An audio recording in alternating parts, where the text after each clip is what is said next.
జై శ్రీరామ్. శ్రీమాత్రే నమః. శ్రీ గురుభ్యో నమః. 2026 సంవత్సరం ఆగస్ట్ 2వ తారీఖు నుంచి 2026 సంవత్సరం సెప్టెంబర్ 2వ తారీఖు వరకు కూడా ఖగోళంలో ఒక విశేషాంశం గోచర రీత్యా చోటు చేసుకుంటుంది. ఈ విశేషాంశం ఏంటంటే, ఇది మళ్ళీ మనకి రాదు. ఇలాంటి విశేష గ్రహస్థితి రావాలంటే మళ్ళీ మనకి 12 సంవత్సరాలు వెయిట్ చేయాలి. అసలు ఈ విశేషాంశం ఏంటి, దీనివల్ల ద్వాదశ రాశుల వాళ్ళకి, ద్వాదశ లగ్నాల వాళ్ళకి ఎలాంటి ఫలితాలు ఉండబోతున్నాయి, దీన్ని మనం బలోపేతం చేసుకోవడానికి, ఏదైనా ఒక విశేషాంశం ఉందంటే దాన్ని బలోపేతం చేసుకోవడానికి ఏ పరిహారాలు చేసుకోవాలి, అసలు ముందుగా ఈ విశేషాంశం దేన్ని సూచిస్తుంది, ఏ గ్రహాల వల్ల ఈ విశేషాంశాన్ని మనం చూడబోతున్నాం, ఇది మనం ఇప్పుడు మొదటగా చూద్దాం. మనందరికీ తెలుసు, దేవగురువైన బృహస్పతి తన ఉచ్చక్షేత్రమైన కర్కాటక రాశిలో ఆయన సంచారం ఉంది. అసుర గురువైన శుక్రాచార్యుల వారు కూడా తన నీచ క్షేత్రమైన కన్యా రాశిలోకి 2వ తారీఖు ఆగస్టు 2వ తారీఖు నుంచి సెప్టెంబర్ 2వ తారీఖు వరకు ఆయన సంచారం ఉంటుంది, శుక్రాచార్యుల వారి సంచారం ఉంటుంది. ఇదే విశేషాంశం.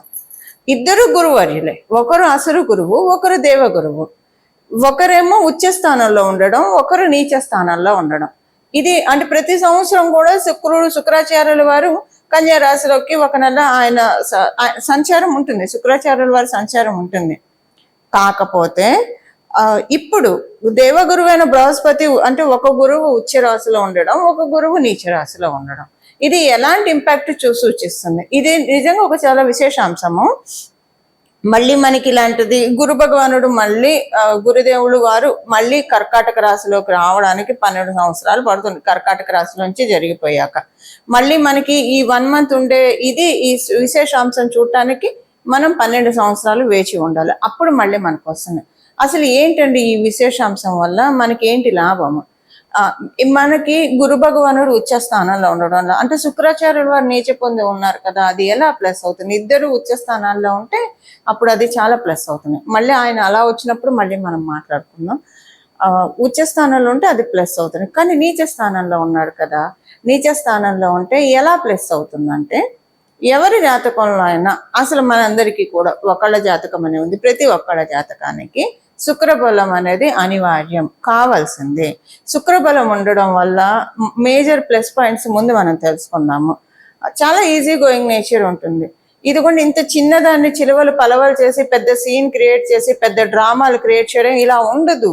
ఫర్గెట్ అబౌట్ ఇట్ అనుకుంటారు, వెళ్ళిపోతారు. ఏదైనా ఒక హర్టింగ్ జరిగినా, ఏదైనా ఒకటి వాళ్ళకి చీటింగ్ జరిగినా, ఏది జరిగినా కూడా సరే కాలగమనంలో ఇలాంటివి జరుగుతూ ఉంటాయి అంతే. ఇక్కడ గురుబలం కూడా కలిసి ఉంటే, గురు శుక్రుల బలం ఉంటే ఎలా ఉంటుందంటే, మేబీ వీడి కాకపోతే ఇంకొకళ్ళేమో, అంతే. ఇక్కడతో అయిపోయింది. ఇక్కడతో మనకున్న కర్మ పెండింగ్, పాపకర్మ క్షయం అయిపోయింది, అంతే. ఇంకా ముందు మనల్ని మనం రిఫైన్ చేసుకుందాం. ఇంకా ముందు మనల్ని మనము ఇలాంటి పాపకర్మల్లో ఇన్వాల్వ్ అవ్వకుండా పుణ్యకర్మల్లో మనం పెట్టుకుందాం, సత్కర్మల్లో మనం పెట్టుకుందాం. అసలు ఏదైనా కూడా ఈజీ గోయింగ్ నేచర్ని ఇస్తాడు. అసలు మామూలుగా కూడా శుక్రాచార్యుల వారు ఒకటి కాంపిటేటివ్ ఎగ్జామ్ రాశారు, సక్సెస్ రాలేదు. సో ఇంకా నేను ప్రయత్నం చేయాలేమో, అంతే. అది పెట్టుకొని ఏదైతే క్యాలిక్యులేటెడ్గా ఉంటారు, చాలా ప్రొడక్టివ్గా ఆలోచిస్తారు. ఏం ఆలోచిస్తే వాళ్ళకి ఫ్యూచర్కి గ్రోత్ ఉంటుందో, అంతేకాని అది రాలేదు అని ఇంకా అదే పట్టుకొని అదే చదువుకొని అలా ఉండదు శుక్రాచార్యుల వారి బలం అంటే.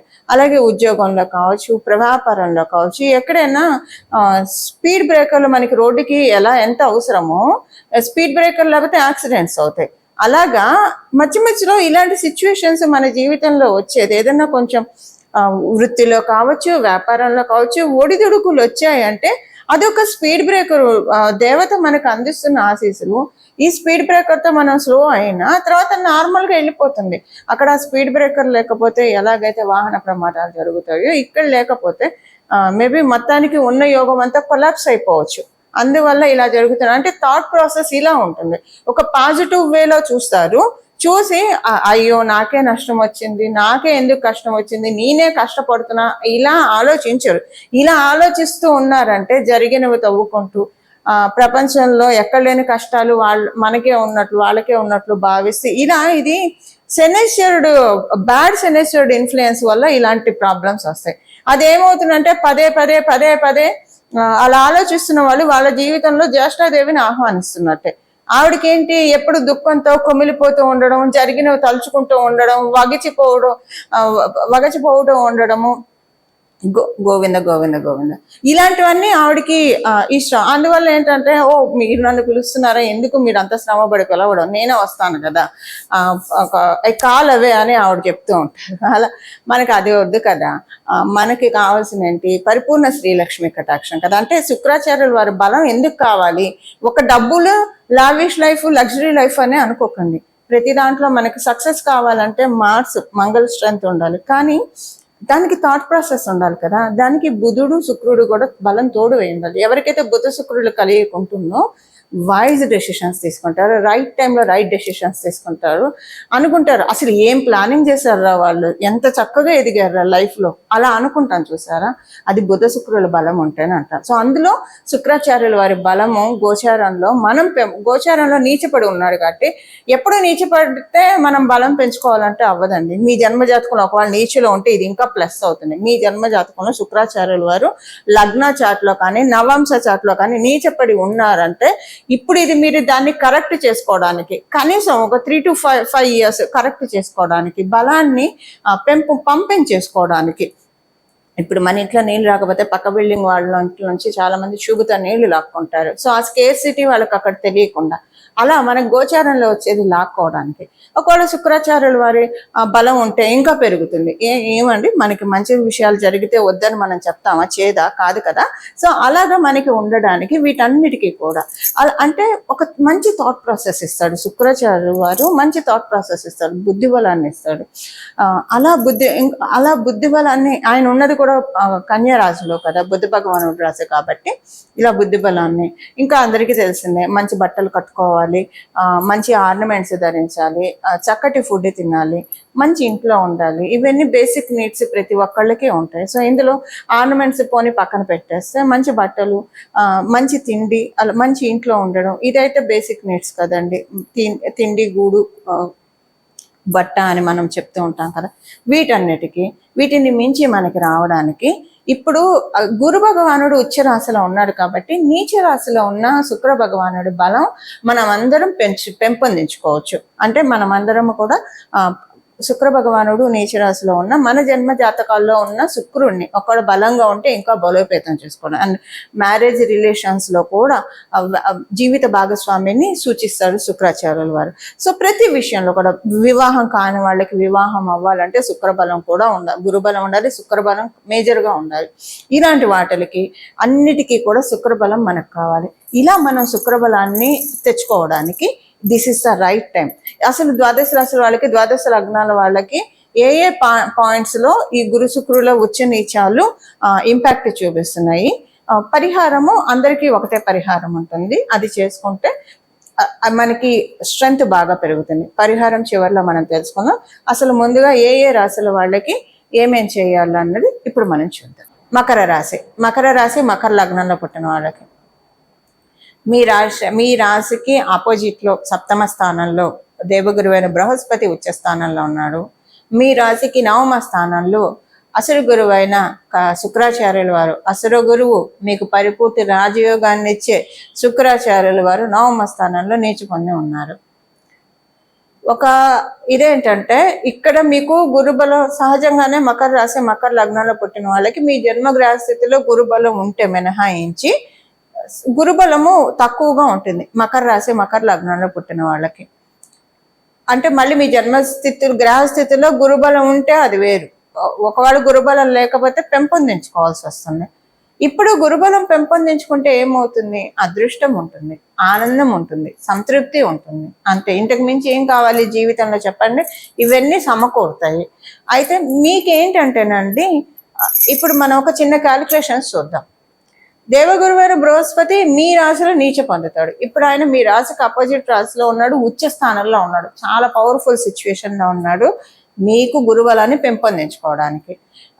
అలాగే మీ రాశికి పరిపూర్తి రాజయోగాన్ని ఇచ్చే అసలు గురువైన శుక్రాచార్యులు నీచలో ఉన్నారు, మీకు నవమ స్థానంలో ఉన్నాడు.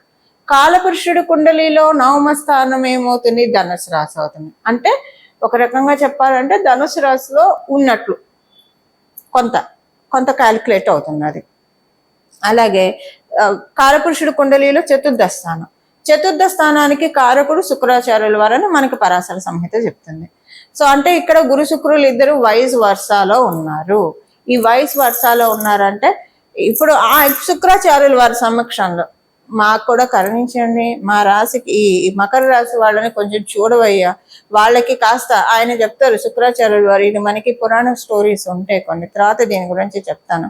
శుక్రాచార్యుల వారు ఆయన కూతురు వివాహం అయ్యేప్పుడు గురు భగవాను ఇన్వైట్ చేస్తాడు వెళ్ళి.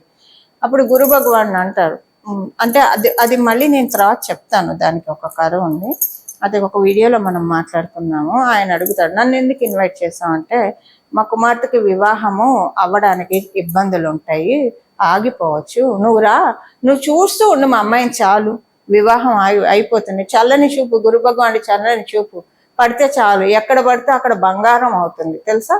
అలాంటిది అందుకని శుక్రాచార్యుల వారు వెళ్ళి పిలవడము, వచ్చి ఆయన చూస్తూ ఉంటే ఆవిడ వివాహం అవ్వడము ఇది జరిగింది. ఇది తర్వాత మనం మాట్లాడుకున్నాం, దీని గురించి ఒక వీడియో చేస్తాను. ఇప్పుడు ఏంటంటే ఆయన మిమ్మల్ని బిడ్డగా భావిస్తున్నారు శుక్రాచార్య వారు. అది అబ్బాయి అవ్వచ్చు, అమ్మాయి, మీరు అమ్మాయి అనుకోండి, ఆయన బిడ్డగా ఆయన భావిస్తున్నాడు. మీరు అబ్బాయి అనుకోండి, ఆయన కొడుకుగా ఆయన భావిస్తున్నాడు. భావించి పరిపూర్తి రాజయోగాన్ని ఇవ్వాలి కదా, మరి ఆయన నీచిలో ఉన్నాడు కాబట్టి ఆయన చెప్తున్నాడు, నాయన బృహస్పతి కొంచెం నీ చూపు కొడుకోండి, నేను చేసేది నేను చేస్తూ ఉన్నా, కానీ నీది కూడా ఉండాలి కదా. ఇప్పుడు తల్లి తండ్రి ఇద్దరు ఉంటే ఆ పిల్లలకి అది కూడా కరెక్ట్గా అంటే బాగా వాళ్ళు ఆహారం, మనకి మంచి ఆరోగ్యకరమైన ఆహారం అందిస్తారు, విద్య పట్ల, బట్ట పట్ల, మనకి అన్ని ఫ్యూచర్లో అన్నిటికీ వాళ్ళిద్దరు చూసుకుంటారు కదా ఒక ఏజ్ వచ్చే వరకు. ఇలా తల్లిదండ్రి గురు శుక్రులు, శుక్రాచార్యుల వారి తల్లి అనుకుంటే గురు భగవానుడు తండ్రి, అంతే. న్యాచురల్ కాలపురుషుడు కుండలిలోంచి 9వ స్థానం అంటే నవమ స్థానం అంటే తండ్రి స్థానమే, పితృస్థానం అని చెప్తున్నది జ్యోతిష శాస్త్రం. సో ఇలా తల్లిదండ్రులు ఇద్దరు ఉండాలి, నువ్వు కూడా ఉండాలి. నువ్వు ఉంటే, నీ చూపు పడితేనే వీళ్ళకి అదృష్టం ఉంటుంది, వీళ్ళ జీవితము జ్ఞానం తోటి కూడి చక్కగా పయనిస్తుంది, కొంచెం చూడవయ్యా అని చెప్తాను. ఇప్పుడు దానికి అవకాశం ఉంది. అయితే మీరు అయితే ఖచ్చితంగా గురుబలాన్ని పెంపొందించుకోవాలంటే పరిహారం చేసుకోవాల్సిందే, చేసుకుంటే. ఎందుకంటే సహజంగానే మీకు గురువు పూర్తిగా అనుకూలుడు కాదు కాబట్టి మన వంతు ప్రయత్నం మనం చేయడానికి మీరేం చేయాలో పరిహారం ఇప్పుడు చూద్దాం. సో గురు భగవానుడి చల్లని దృష్టి పడితే చాలా బాగుంటుంది. ఆయన ఎక్కడ చూస్తే బీడు భూమిని చూశాడు అనుకోండి ఎగ్జాంపుల్కి, అసలు ఇంకా అక్కడ ఏమీ పండదు, కొత్తగా నేల ఉన్నది, దేనికి ఉపయోగం లేదు, అందులో నీళ్లు రావు, ఏమీ రాదు, జస్ట్ అలా ల్యాండ్ ఉంది. అలాంటి ల్యాండ్ మీద గురు భగవాను శుభదృష్టి పడితే అది బంజరు భూమి అవుతుంది. జీవకారకుడు కదా, అస్సలు మనము గురు భగవాన్ని ఏ క్షణంలో విస్మరించడానికే లేదు. జీవాన్ని పోస్తాడు ఆయన, ఎక్కడ చూస్తే అక్కడ జీవాన్ని పోస్తాడు. అలా మీ జీవితంలో జీవాన్ని, వెలుగుని నింపడానికి ఆయన రెడీగా ఉన్నాడు. మరి తీసుకోవడానికి మీరు రెడీగా ఉన్నారా? మీరు చేయాల్సిన ఈ చిన్న పరిహారం ఇప్పుడు అదేం చేయాలో చూద్దాం. కాలపురుషుడు కుండలిలో నుంచి చతుర్థ మరియు షష్ఠ రాసుల్లో ఉన్న గురు శుక్రుల బలాన్ని, అంటే వాళ్ళిద్దరూ కూడా ఒకళ్ళ నుంచి ఒకళ్ళు తృతీయ లాభస్థానాల్లో కూడా ఉన్నారు. గురువు నుంచి శుక్రాచార్యుల వారిని చూసుకుంటే తృతీయ స్థానం, శుక్రాచార్యుల వారి నుంచి బృహస్పతిని చూసుకుంటే, దేవగురు అని బృహస్పతిని చూస్తే లాభస్థానంలో ఉన్నారు. ఇది లాభస్థానంలో ఉన్నారు కాబట్టే మనకి గురు శుక్రుల బలాన్ని పెంచుకోవడానికి ఇది చాలా సదావకాశము. వీళ్ళిద్దరు బలం ఉంటే చాలు. అంటే ఒక అజ్ఞాన అంధకారాన్ని తొలగించేది జీవితంలో ఎవరైనా ఉన్నారంటే అది కేవలంగా గురువు మాత్రమే. అజ్ఞానం వల్లే తప్పులు చేస్తూ ఉంటాం. ఒక్కోసారి మొండి పట్టుదలతో కొంతమందిని మనం చూస్తూ ఉంటాము. ఎవరేం చెప్పినా వినరు, వాళ్ళు పట్టిందే తాబట్టిన కుందేలకే 3 కాళ్ళు అనుకొని చాలా ఇబ్బందులు పాలవుతూ ఉంటారు. ఒక్కసారి మనకి వేమన పూజ్య గురువర్యులు వేమన గారు కూడా చెప్పారు కదా, వినదగున ఎవరు చెప్పినా అని. కనీసం విని ఓకే వీళ్ళు చెప్పిన దాంట్లో పాయింట్ ఉందో లేదో చూసి, ఒకవేళ పాయింట్ ఉంది, మన క్షేమాన్ని కోరి చెప్తున్నారు, మార్చుకుందాం. ఒకవేళ పాయింట్ లేదు, వదిలేసేద్దాం. వీళ్ళు ఏదో ఈష్యతో చెప్తున్నారు, అసూయతో చెప్తున్నారు, వదిలేసేద్దాం. ఈ వివరణ మనకు ఉండాలి. ఈ వివరణ లేదా మనంతట మనకే మంచి థాట్స్ రావడానికి గురు బలాన్ని బేసిక్గా ఇద్దరు గురువుల బలాన్ని పెంపొందించుకోవడానికి మనం చేయాల్సిన పరిహారం ఇప్పుడు చూద్దాం. పరిహారం వచ్చేసేసి ఇక్కడి నుంచి మొదలుకొని అంటే 2026 సంవత్సరం ఆగస్టు 2వ తారీఖు నుంచి 2026 సంవత్సరం సెప్టెంబర్ 2వ తారీఖు వరకు కూడా, మళ్ళీ డేట్స్ రిపీట్ చేస్తున్నా, 2026 సంవత్సరం ఆగస్టు 2వ తారీఖు నుంచి 2026 సంవత్సరం సెప్టెంబర్ 2వ తారీఖు వరకు ఈ సమయంలో ప్రతిరోజు కూడా ఉదయం మరియు సాయంత్రం లలిత సహస్రనామాన్ని చదవాలి. ఒకటి. రెండవది దక్షిణామూర్తి స్తోత్రాన్ని కూడా, శ్రీ గురు దక్షిణామూర్తి స్తోత్రాన్ని కూడా చదవడం కావచ్చు, వినడం కావచ్చు, చేయొచ్చు. దక్షిణామూర్తి తత్వంలోనే అమ్మవారు ఇమిడి ఉంటుంది, స్వామిలోనే అమ్మవారు ఇమిడి ఉంటుంది. అందుకే మనకి లలిత సహస్రనామంలో గురుమూర్తి, గురుమాత, గోమాత, గుహ జన్మభు అని ఒక నామం ఉంటుంది. అంటే అమ్మవారు సాక్షాత్ గురుమూర్తి రూపిణి, రాజశ్యామల అమ్మవారి రూపంలో, సరస్వతి రూపంలో అమ్మవారు మనల్ని కరుణిస్తూ ఉంటుంది, కటాక్షిస్తూ ఉంటుంది. ఈ సమయంలో అందరూ కూడా గురు శుక్రుల బలాన్ని పెంపొందించుకుంటే మీకు తేడా తెలిసిపోతుందండి. ఒక 11 రోజుల్లో మీ జన్మజాతకం బాగుంటే 3 రోజుల్లోనే, ఇంకా బాగా ఉంటే 3 గంటల్లోనే మంచి మార్పులు మీరు చూస్తారు. కానీ అత్యంత భక్తి శ్రద్ధలతోటి చదవాలి. చదవడం రాని వాళ్ళు వినండి. గురు దక్షిణామూర్తి స్తోత్రం, లలిత సహస్రనామ స్తోత్రం ఉదయం సాయంత్రం. చాలా మంది వర్కింగ్ ఉంటారు, మగవాళ్ళు కావచ్చు, ఆడవాళ్ళు కావచ్చు. మరి మేము బయట ఉంటాం కదండి అంటే, మీరు ఇంటికి వచ్చాక స్నానం చేసి చక్కగా ఉతికిన బట్టలు ధరించి వినండి. 2 పూట్ల కుదరదు, పొద్దున పూటే చదవండి, 2 సార్లు చదవండి, ఒకటే లేదా వినండి పొద్దున పూటే. సాయంత్రం పూట చంద్రుడిని చూసి నమస్కారం చేసుకోండి. ఆకాశంలో ఇప్పుడు శుక్లపక్షంలో అయితే చంద్రుడు కనిపిస్తూ ఉంటాడు, కృష్ణపక్షంలో అంటే మనకు అమావాస్య రోజు కనిపించడు, తర్వాత కూడా కొన్నిసార్లు మబ్బుల్లో కనిపించడు, ఆకాశంలో చంద్రుడు ఉంటాడు కాబట్టి ఆయన చూసి దండం పెట్టుకోండి. దీంతో పొద్దున్నే ఉదయాన్నే సూర్యచంద్రులు అమ్మవారికి కళ్ళు, అలాగే పరమశివుడికి 2 కళ్ళు, ఆయనకి 3వ కన్ను అగ్ని, సూర్య శశాంక వహ్ని నయనం అని చెప్తాం మనం ఆయనకి. సో వాళ్ళిద్దరికీ దండం పెట్టుకోండి. అమ్మవారు 2 కళ్ళకి దండం పెట్టుకోవడము ఇది చాలా విశేషమైన ఫలితాన్ని మన జీవితంలో కలిగిస్తుంది. ఇలా ఉదయాన్నే స్నానం చేసిన వెంటనే శుభ్రమైన వస్త్రాలను ధరించి లలిత సహస్రనామాన్ని పారాయణం చేయండి. లేదు 3 సార్లు చేస్తే మంచిది, ఒకటేసారి కూర్చొని చేసేప్పుడు 3 సార్లు చేస్తే మంచిది. లేదా పొద్దున ఒకసారి, సాయంత్రం ఒకసారి. కుదరదంటే ఒక్కసారి చేసుకోండి, పర్లేదు. అమ్మవారికి మన ఆర్తి తెలుసు కాబట్టి ఒకసారి చేసుకున్నా పర్వాలేదు. ఇలా చేసుకోవడం వల్ల గురు శుక్రుల యొక్క బలాన్ని మనం మన జీవితంలో తీసుకోవడానికి అవకాశం ఉంటుంది. ఇక్కడ నుంచి ఒక 3 సంవత్సరాల్లో మంచి మార్పులు మనం చూడడానికి, ఒక 3 సంవత్సరాల వరకు ఇప్పుడు మనం తీసుకున్న ఈ నెలలో మనం తీసుకున్న బలం రిటర్న్ అవుతుంది. అందులో ఇప్పుడు చూస్తున్నాం కదా రెసిషన్ అని, సో కొంతమందిని తీసేయడం, ఇలాంటివి కూడా చాలా బాధపడుతూ ఉన్నారు కదా చాలా మంది. కొంతమందికి వ్యాపారాలు సరిగ్గా సాగకు ఇబ్బంది పడుతూ ఉన్నారు. వీటన్నిటి నుంచి బయటపడడానికి కొంత ఒక 3 సంవత్సరాలు అయితే మనకి బెనిఫిషియల్గా ఉంటుంది. ఇది పరిహారం చేసుకోవాల్సిన పరిహారము. మీరందరూ కూడా స్వామివారిని, జగన్మాతని, మహాదేవుడి చరణాలని ఆశ్రయించి మంచి లబ్ధిని పొందుతారని, మనమందరం కూడా మహాదేవుడి యొక్క, జగన్మాత యొక్క పరిపూర్తి కృపాకటాక్షాన్ని అందుకోవాలని చెప్పి మనందరి తరఫున జగన్మాత చరణాలను, అలాగే మహాదేవుని చరణాలను శిరస్సు ఉంచి నమస్కరిస్తూ మంగళం. నమో భగవతే వాసుదేవాయ.